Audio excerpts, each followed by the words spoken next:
Good day, my fellow Americans and good people of the world. Today, I would like to address you in brief in regards to a concept that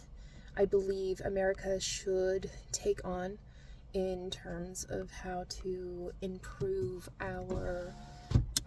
standing in the world and to set a trajectory that moves us out of this very precarious continuum of negative outcome consequences that we are currently on as a nation, as a species, as a planet. And I believe that we have to take decisive action in order to pivot from our current trajectory and diverge from that negative continuum onto a new continuum that is consistent with us arriving somewhere where we'd actually want to go, and to give ourselves the best chances for success in terms of outcome consequences, so that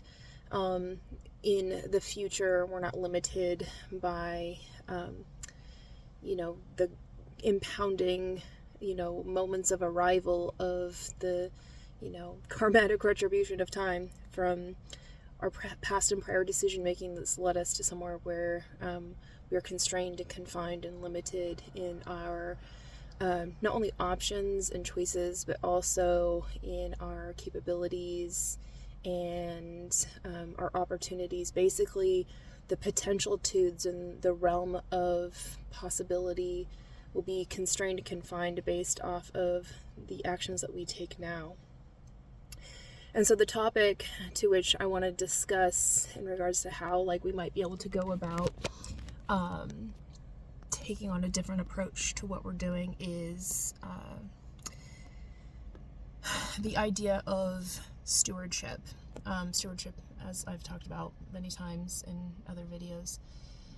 is an idea of welfaring stewardship, is what I think is going to be the salvation of the world. And we have, climate change is an existential threat that is a lot more dangerous than the impacts and effects of artificial intelligence, the impacts and effects of, war and conflict, all of these things, because those things have within them many different pivot points. The outcome of a war can change within an instant. The outcome of artificial intelligence can change in an instant. And but the outcomes of climate change are a long-standing continuum. Our actions and our decisions may seem small and minor now, but they have compounding effects in the future, and they become worse and worse, and they're out of control, and they're not things that we can stop immediately. It's not like, some end of the world movie type scenario, and then we can just get a small group of, brave people that can go and, change the tides of history by, doing something to stop this cataclysm from happening, sort of thing. It's literally made up of a bunch of really small decisions are going to determine our future in regards to climate change. And, we all see it right now. There is,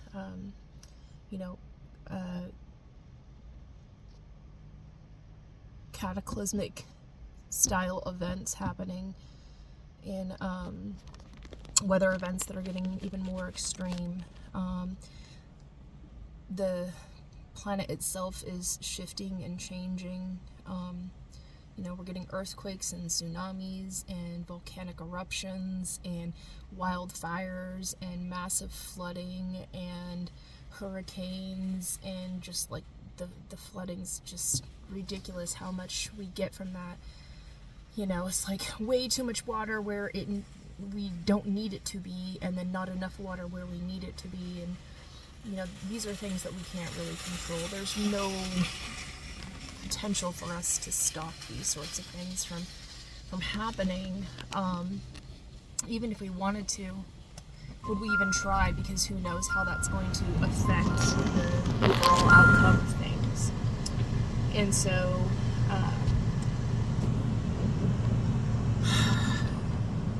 we have to be ready as a people in order to respond to the situation at hand as it arises, and as we find ourselves needing to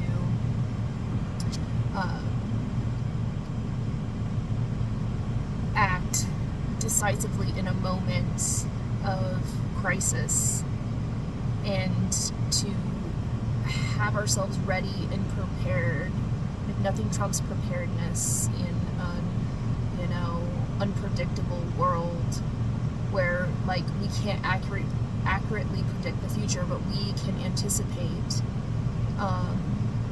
outcomes in a scenario universe. And our science and our research and our just witnessing of how events unfold when, like, an environmental catastrophe happens, or even a human-made catastrophe happens, we understand, like, how our response, no matter how effective it is not enough to completely thwart disaster, and things progressively get worse. So we need to be ready for anything that might come. And we need to be prepared to respond to increased planetary shifts in its climatic conditions. And we need to be able to take it upon ourselves to try to find best practices to reduce the likelihood that we're going to have a significant fallout to the point where we wouldn't be able to recover. So, with all that, it's basically just saying we are in a very weak and vulnerable state,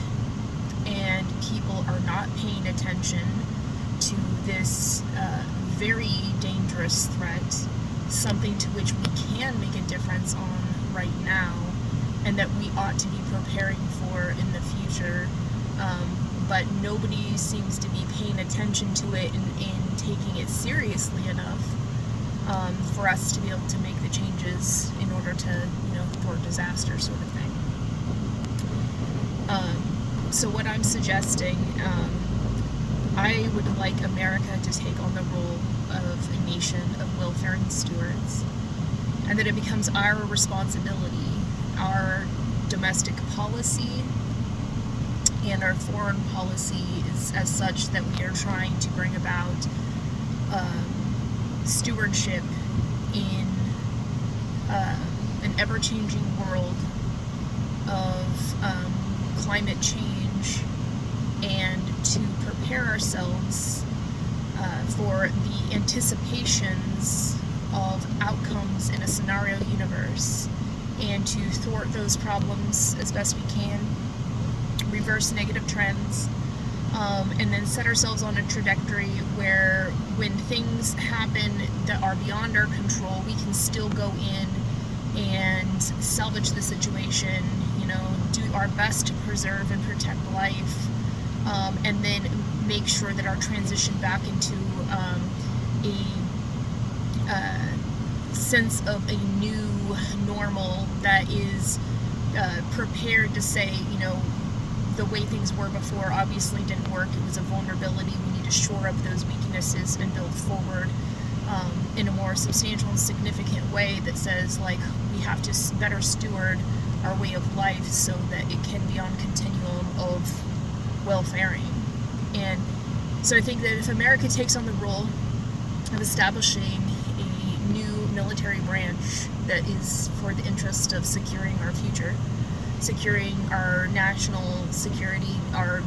way of life, and preserve, protect, and defend our nation and its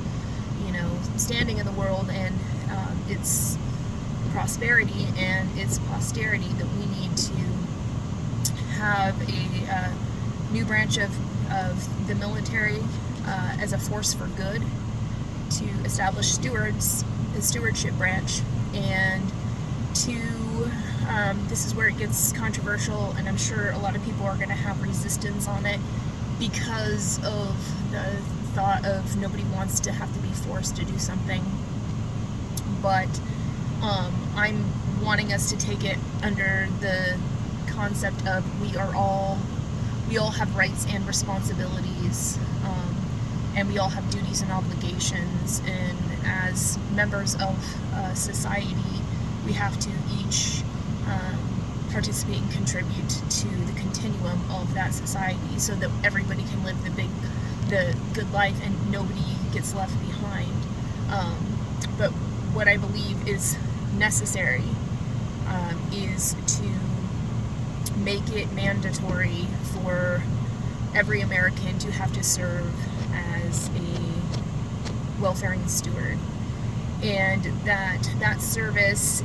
is something kind of likened to how we have the National Guard as it is now. It's like, what, 1 weekend a month, 2 weeks a year, and then whenever you're called to serve in deployment, you are deployed. I don't think that's the exact model that needs to be used, but I want it to be something likened to that, because of the fact that we need to have a deployable force that has already been predetermined and organized as capable to go and address certain things when it happens, so we can deploy resources instead of a state declaring a state of emergency because there's a wildfire that's going on and they need to be given from the federal level resources to be able to address this. Instead, it's deploy the stewardship, and they go and they help to address this because they are specifically trained to deal with the fallout of a natural disaster, and their duties are to go in and to execute on already devised plans of how to shift outcomes to resolve the situation as soon as possible, and then to set things on a trajectory of recovery. And for that to be the designated deploying system that is deployable from any place, any state within the nation, but it's done so from a federal level. It's guided and it's given its orders from a federal level, and it's done through a very specific plans for addressing these sorts of scenarios, and that everybody's expected to be involved so long as you're called to serve. I believe that by creating this force for good and then requiring everybody to serve is a way to make sure everybody knows there's rights and responsibilities. But this is where it gets more controversial. I believe that the next president of the United States needs to issue within the first 100 days the establishment of this force, and then do a call to service for as many people as is possible, starting with those who are not currently working and things like that, and those who are like activists who want to be able to save the planet already, conscribe them to perform roles of stewardship, and deploy and execute on plans that will help to build us up throughout our nation. These initiation points by which we can build out from them resiliency infrastructures in every city and every state across the nation. And so the first 2 years of the presidency would require there would be people that are essentially deployed for those first 2 years to build up these resiliency hubs. And then it would be an internal deployment, but it would still be a deployment, you are on contract to get this done. And then executing on all of these plans to build up just the small points of infrastructure that after they are set up in every city and every state across the nation, after that, the cities themselves will take over and be able to build on those systems to help to reinforce resiliency and sustainability. After the 2 years of deployment, then after that, it just goes back to the regular. You serve your time kind of like they do with the National Guard, and that everybody is required. Nobody gets out of being able to participate and contribute, with the very rare exception of those who are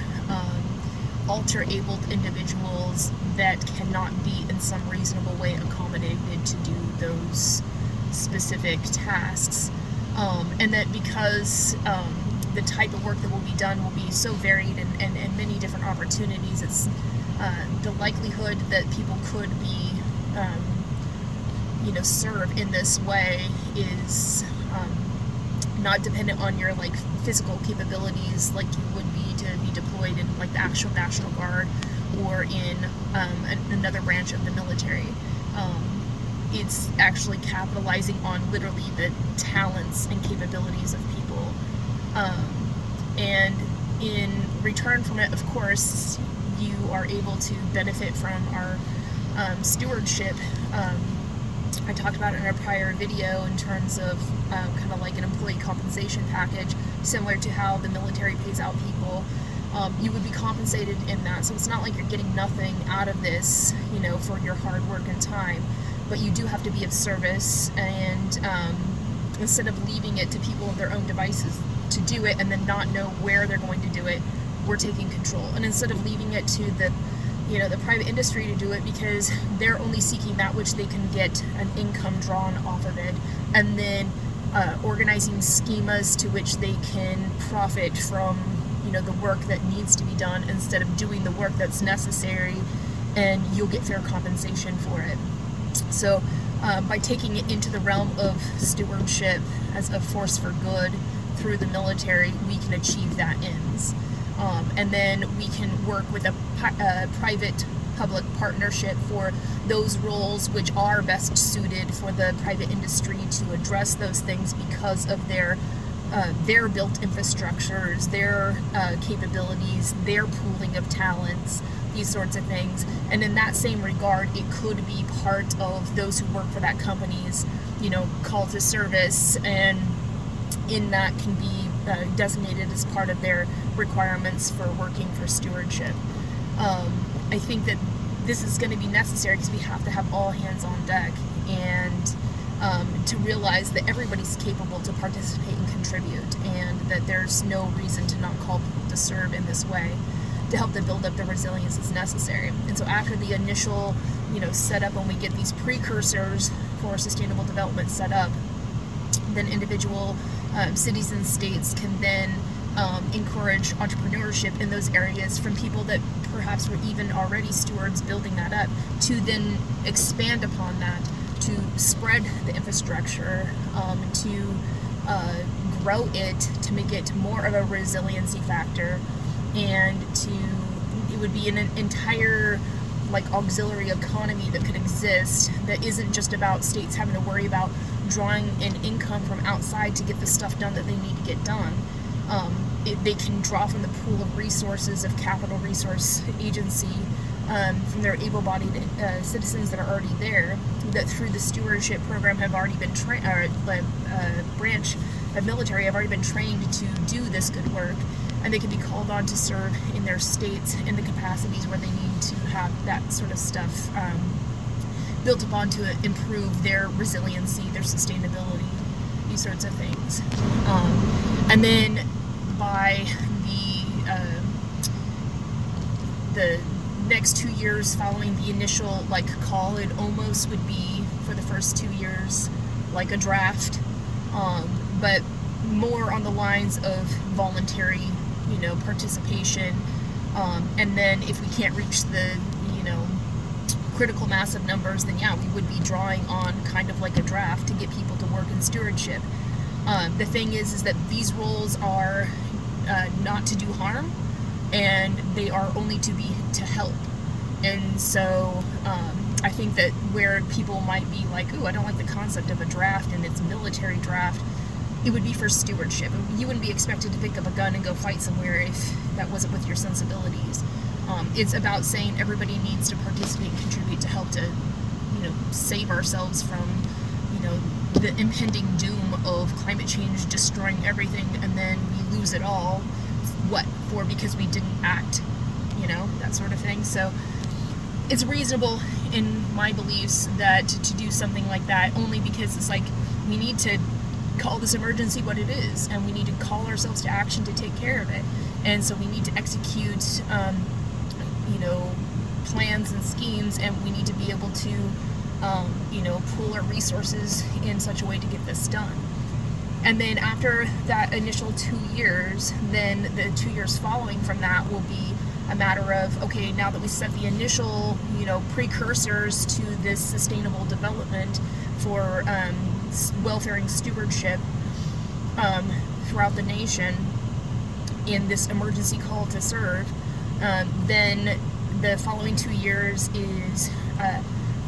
carving out capacities to expand our entrepreneurship to help to build out on what we've already established, to enhance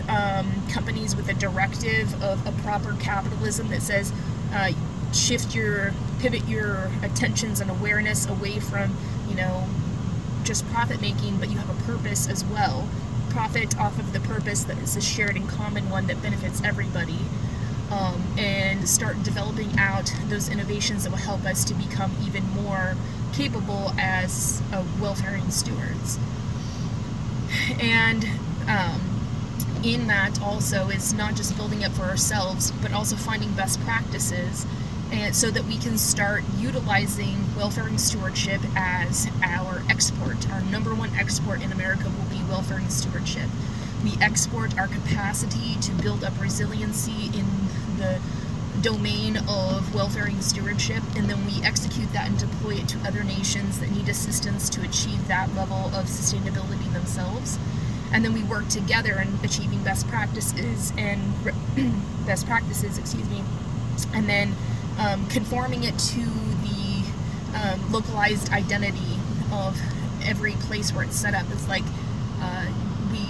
we establish when we deploy, and we execute when we build out and develop a basic template of welfare and stewardship. But then every locale, every city, every state, every nation tweaks and adjusts and builds out in a way that is reflective of their local culture, their local identity, their local necessity, and help them to achieve a level standard of stewardship, which is easily metriced by saying we need to everybody achieve the Sustainable Development Goals authored by the United Nations, and everybody needs to retain balance in the planetary boundaries. And that welfare and stewardship is so that the world works for everyone without the disadvantage of anyone, so nobody gets left behind and everybody lives the good life. That's our mission, that's our goal, that's our objective. That's what welfare and stewardship, its proper intended use, is for. And so we will be exporting our capacity to build out that exact future. And it will help to shore up the weaknesses in other nations so they have stability, so there's less conflict, and so that there's less uncertainty, and so there's less massive destruction that ends up happening when, some natural disaster comes in. And that we can deploy our resources most effectively because we have made ourselves a force for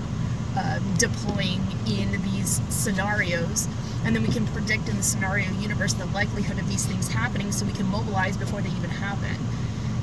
so that we're not just being predictive, but we're being productive, and we are planning and orienting ourselves in such a way that makes sure that we are able to be there for ourselves and each other and our fellow humanity in all the ways that are necessary, so that we can preserve life here on the planet, and to become more malleable, adaptable, mobile, and efficient to work with the existing paradigm of the planet and how it is shifting itself to find balance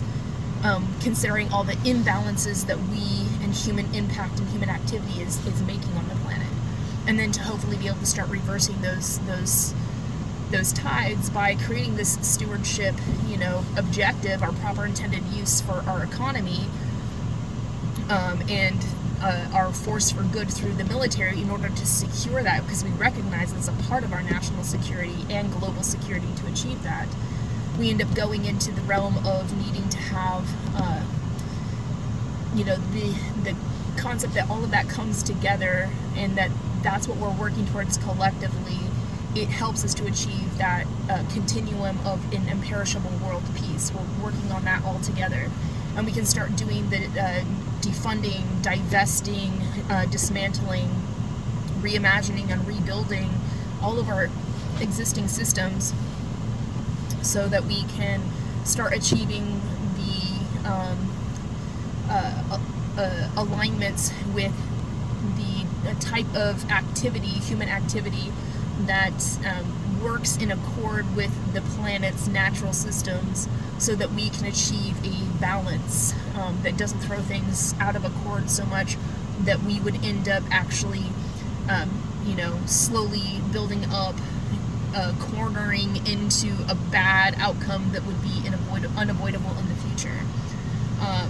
The runaway, terrible destruction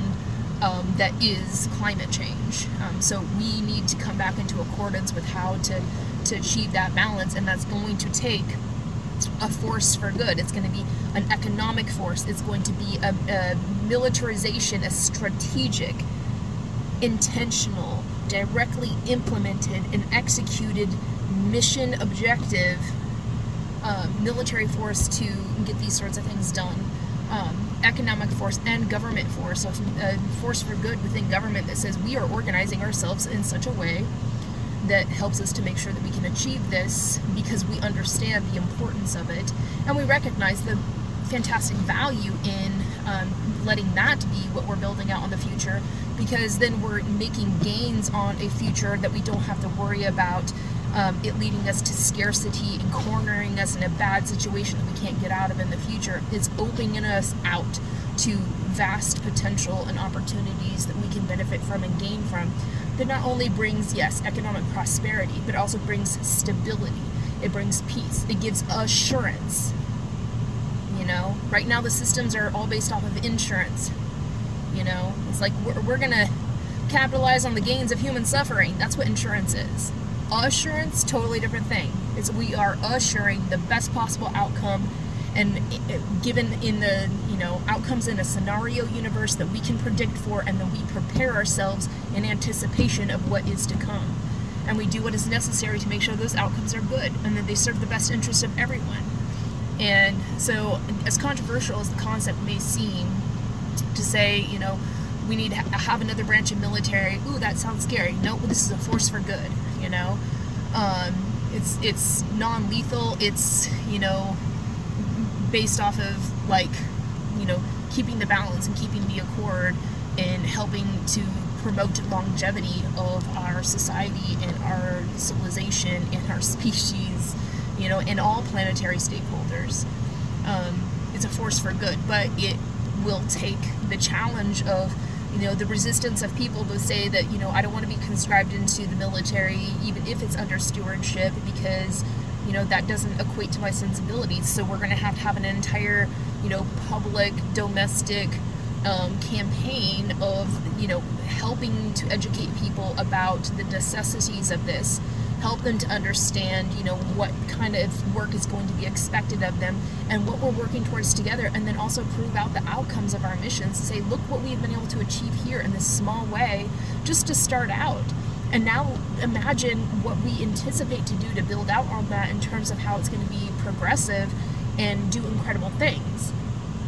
This will make a tremendous amount of jobs, and it's good and decent work, and it's stable and secure work, and it's work that not only does good for the individual who's doing the work, but also for the communities they're doing the work in, because now they have resiliency. So it makes those cities more alluring for outside resources and investors to go in there, because they can bank on that stability that we've created there. And in every industry you can think of, that isn't working out of alignment with the proper capitalism approach to stewardship, can come in and benefit off of that, just like every company benefits off of our roadway systems and our trade systems and our workforce and the results of having a well-educated populace. Like, they benefit from all those things. They're going to benefit in these more direct ways of, like, these communities are resilient, and we know that if something happens, there's going to be an immediate deployment of individuals to go to that area to solve for this, and it's done in a way that can be, this is probably the most important aspect of it, accountability. It is able to be accounted for exactly what resources are being deployed, how they're being deployed, why they're being deployed, how effective they are in their deployments, in contrast to other deployments that are similar to that, and be able to compare and be able to say, oh, well, we got a totally different outcome from this, or our outcome was a little bit different than this, why? And then you can find the inefficiencies in that system, shore up those weaknesses, and help to build out. That's called best practices. So we'd have a compare, and we'd have a contrast, and we'd have a similarity, a basic template. Not saying everybody has to be the same. Again, it's like a basic template that you build out everywhere, from which everybody can build upon, but we want them to make it, suited, an in-suite sort of thing. It's like, this is what we need for our location. This is how we have to build on this for ourselves to, uphold the continuity of our roots and our culture, and then also make sure that we are, adapting and adopting best practices for the sensibilities of the people in our area, and making sure that we are not creating some sort of like forced conformity for everybody that helps makes them lose sight of who they are as individuals because they have to fall into line with this larger system, but rather saying, like,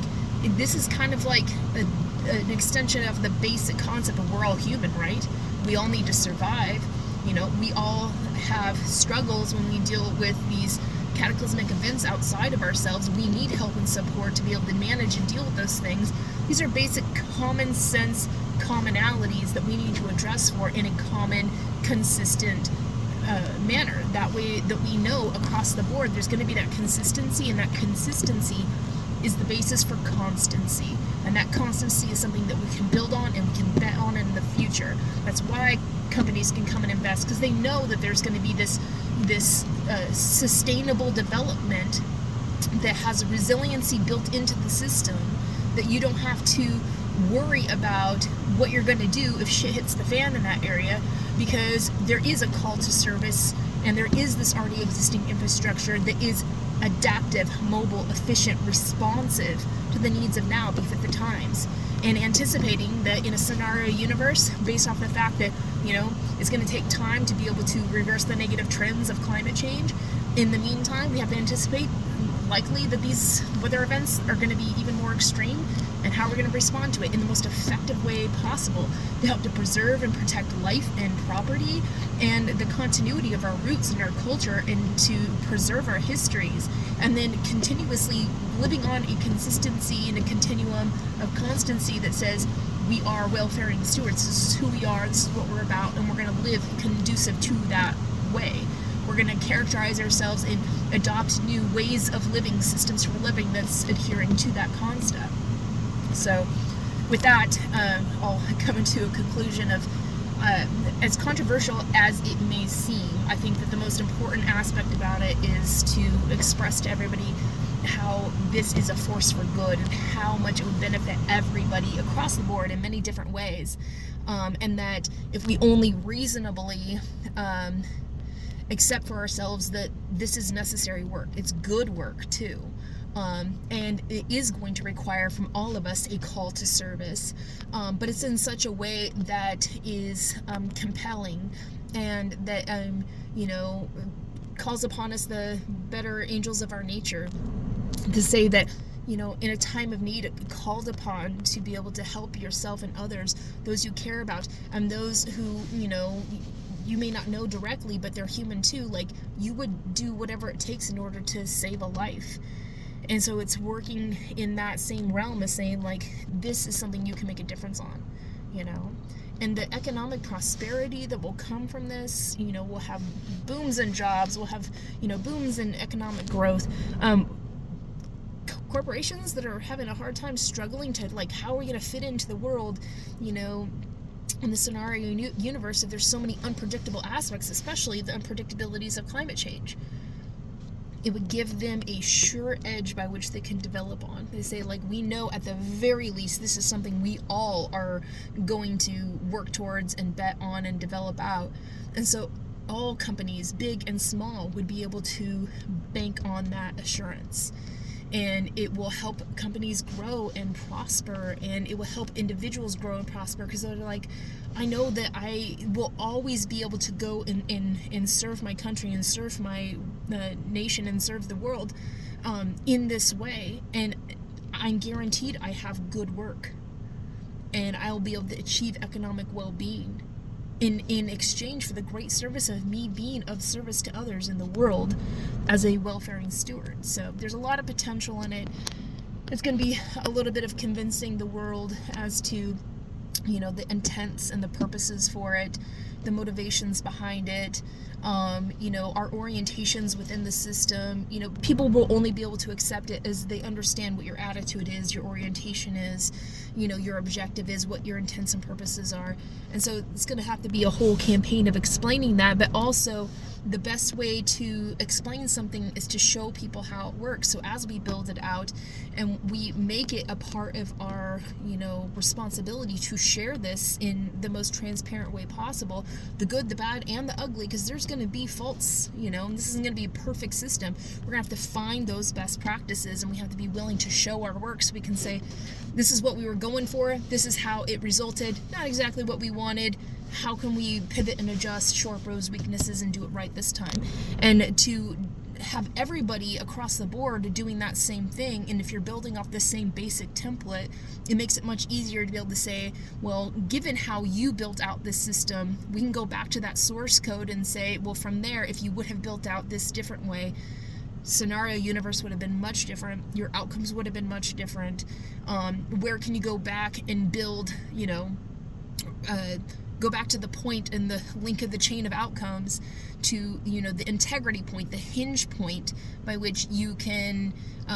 go back and then draw upon a new direction and building out. And so it's going to be requiring, again, some dismantling and some defunding and some divestment and some rebuilding in new directions. But that's why we have to be malleable, adaptable, mobile, efficient. We have to be transparent so we can find those best practices and be able to shift and pivot when necessary, to be able to adjust as is necessary, befit the times and the historical context, the situational context, and the fine context where we find ourselves working and going along that trajectory. We're trying to achieve an ever more healthy, sustainable, just, and peaceful world on continuum of welfaring stewardship, so that the world works for everyone without the disadvantage of anyone, so nobody gets left behind and everybody gets to live the good life. And with that, I'm grateful for your valuable time, attention, consideration in regards to this. Obviously, there's a lot more to discuss in regards to this, but I think that is a pivotal policy position by which so much good work can be done and so much good outcomes can come from it, and that because of it, as a result, many people will be able to live the good life, and that's a good thing. With that, again, until next time, I appreciate you. Be well.